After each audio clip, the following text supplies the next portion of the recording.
పూజ్యశ్రీ అన్న శాంతానంద పురోహిత్ గారు మరి ఈ యొక్క కార్యక్రమాలను దిగ్విజయంగా ఏర్పాటు చేసి మరి చాలా బ్రహ్మాండంగా నిర్వహిస్తున్న ట్రస్ట్ సభ్యులందరికీ కూడా నేను హృదయపూర్వకంగా కృతజ్ఞతలు తెలియజేస్తున్నాను.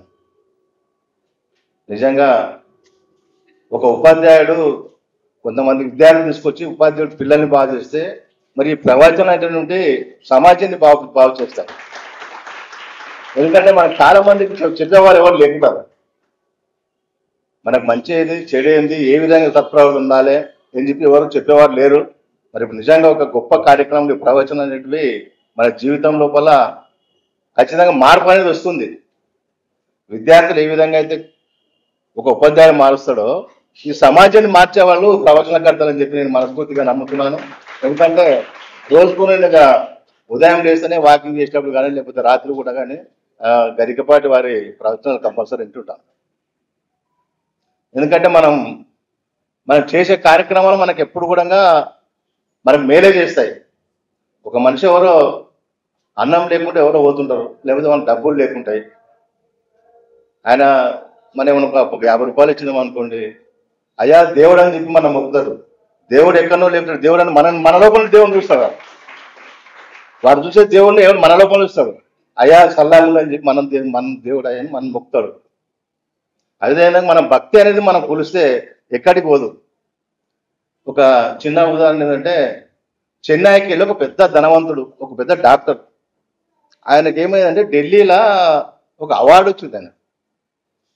ఆయన పెద్ద కోటీశ్వరుడు, సొంత విమానం ఉంది.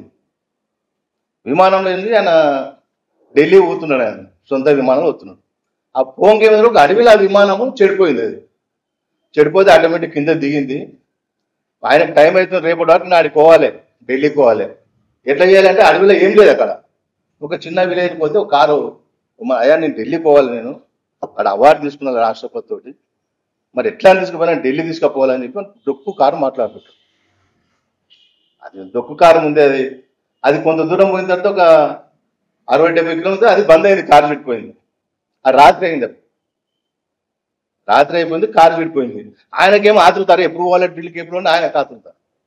ఇక లాస్ట్కి ఏంటంటే చీకటి పడ్డది. అప్పటికి లాస్ట్ ఇల్లు ఇట్లా ఉండాలి కదా ఏడన్నా అంటే ఒక ఇంటికి పోయిండు. ఇంటికి పోయి ఆడ ఇంట్లో కూర్చుంటే, ఇక చూడమ్మా ఇట్లా దారి తప్పి వచ్చినాము, నేను ఢిల్లీ పోతుంది, మరి రాత్రి ఎక్కడ నీకు ఆశ్రమం చేయాలంటే సరే రండి సార్ అని చెప్పి ఆమె అంత సౌకర్యాలు కల్పిస్తే భోజనం ఇది పెడుతుంది. పెట్టుకుంటే ఆమె ఏమనుకుంటుంది అంటే మనసులా ఆయన అడుగుతాడు, ఆయన ఏందమ్మా నేను ఉదయంకి వెళ్ళి అప్పటికెళ్ళి చూస్తున్నా, నేను భోజనం పెట్టేటప్పుడు అన్ని చేసేటప్పుడు నోట్లో ఏమనుకుంటుండవు, ఏమన్నా ఉచ్చరిస్తూ ఆయనకు నా అవసరం చేస్తుంది.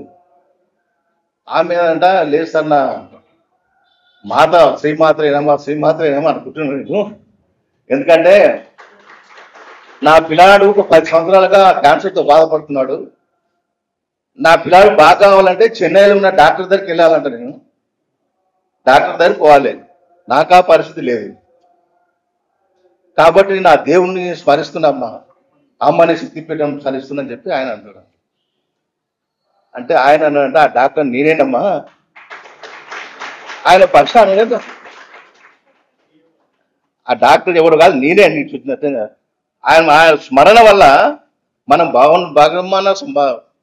భగవాన్ని స్మరిస్తే మనకు తప్పకుండా మేలే జరుగుతుంది.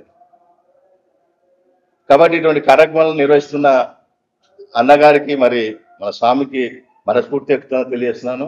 మరి అనుకోకుండా మమ్మల్ని కూడా ఈ యొక్క కార్యక్రమం లోపల భాగస్వామ్యం చేసినందుకు నేను మనస్ఫూర్తిగా కృతజ్ఞత తెలియజేస్తూ, ముందు ఏమన్నా శక్తిపీఠంకి ఏమన్నా సహాయ సహకారాలుగా ఉన్నా నేను మనస్ఫూర్తిగా సహకరిస్తానని చెప్పి తెలియజేస్తున్నాను.